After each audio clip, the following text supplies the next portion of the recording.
Hey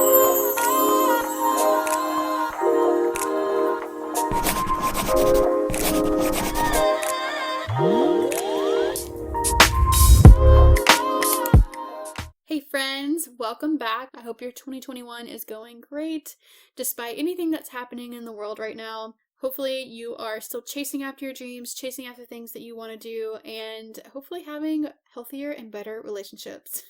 So today we're going to be talking about isolation versus independence. And just a reminder, all this information that I've discussed thus far, and then also in the future, has all been researched through the One Love Foundation website. So if you want further information, I have linked their website below in this episode description, so you can check that out. So today we're going to be talking about isolation versus independence. Isolation is when someone keeps you away from friends, family, or other people. This behavior often starts slowly when someone's asking you to spend more one-on-one time with them, but can later escalate to demands that you don't see certain people. Often they will ask you to choose between them and your friends, insist that you spend all of your time with them, or even make you question your own judgment of friends and family.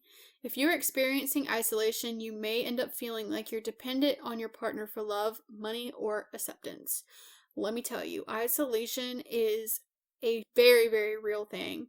During my experience of my relationship, it seemed okay at first, because at that time I wanted to spend so much time with him. Like it was fine that I went and spent time with them, but as I slowly started getting farther and farther into a relationship, I realized that he didn't really want me to see family as much, or he would make sure that I would come to his house all the time if we hung out. It never really was at my house. There was times that we did come over to my house, but mostly it had to be at his house. And as the relationship progressed, there's been times when he would even talk really bad about my family and about my mom and dad, and it was just kind of crazy, for him to be saying something like that when really my family just has my best interest in mind. It was difficult whenever you are kind of locked down in this weird limbo state, because your family is like, hey, like, come spend some time with us, and you really, really want to go spend time with them, but on the other end, like, your partner doesn't really want you to spend time with them, and they want you to spend time with them and not your family, and it's really tough. And I've been in that situation several times in my relationship where I felt like I was just being pulled back and forth, and I didn't want to make anyone angry, and usually it ended up me staying with my partner rather than going and spending time with friends and family. And let me tell you, that resulted in about 3 to 4 years of me missing out on family time. And family is very important to me. I love my family. I love spending time with them and spending time going places and doing fun things with them. And during those years, I was taken away from that a lot. So now that I'm out of the relationship, thank goodness, I have been able to catch up all this time. I'm very, very, very, very thankful that at this point in my life, all of my closest family and friends are still here with us. So all the time that I missed out not being able to see my family or see my friends has been a true blessing to be able to see them. But anyways, there was a lot of that going on. There's a lot of, hey, like, let's just hang out with my friends today, or hey, let's just stay home, like, we don't need to go anywhere today, you know what I mean? And even if we did go to my family gatherings, we would get there and I'd be excited to see my family. I'm excited that he's here, he's spending time with my family, but within like 30 minutes he's like, okay, let's go, let's go back to my house, and let's go do this or let's go do that. It was always like, here for a couple minutes, it's like, all right, now let's go.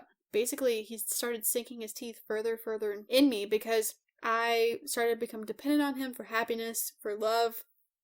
Thankfully, I was the one who had all the money in the relationship, so I didn't become dependent on him for money, but he did become dependent on me for money.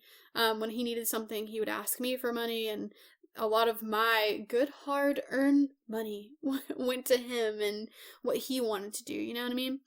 So just keep an eye out whenever someone's trying to constantly say, hey, let's spend time together, instead of you going to spend time with your friends and family, because that's an unhealthy relationship trait. That's a red flag. Don't let someone constantly take you away from the people that you love most. So on the opposite end of that is independence. You want to have independence in your relationship, and that's healthy.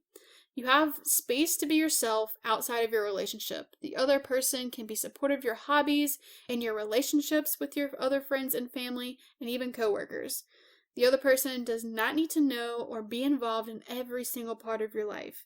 Having independence means being free to do you and give your partner the same freedom. So strive for a relationship where if you want to go hang out with your friends, you go hang out with your friends and there's not an argument that starts over it.